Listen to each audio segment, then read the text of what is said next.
திராவிட முன்னேற்ற கழகம் ஆட்சிக்கு வந்தவுடன் முதல் கையெழுத்து நீட் தேர்வு ரத்து செய்யப்படும் என்று. செஞ்சாங்களா? செஞ்சாங்களா?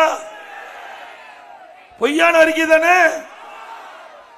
திரு உதயநிதி ஸ்டாலின் அவர் சென்றடமெல்லாம் தேர்தல் நேரத்தில் சென்றடமெல்லாம் பரப்புரையிலே குறிப்பிட்டார், திராவிட முன்னேற்ற கழகம் அந்த நீட் தேர்வை ரத்து செய்வதற்கு ரகசியம் இருப்பதாக சொன்னார். இதுவரை இந்த ரகசியத்தை வெளியிட்டதாக தெரியவில்லை.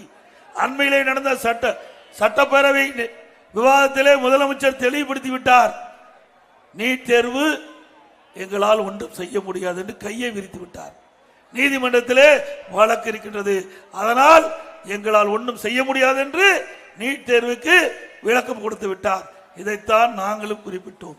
உச்ச நீதிமன்றத்திலே வழக்கு, அந்த வழக்கின் தீர்ப்பின் அடிப்படையில் நீட் தேர்வு அமுல்படுத்த முடியாத ஒரு சூழ்நிலை, அதைத்தான் நாங்களும் சொன்னோம்.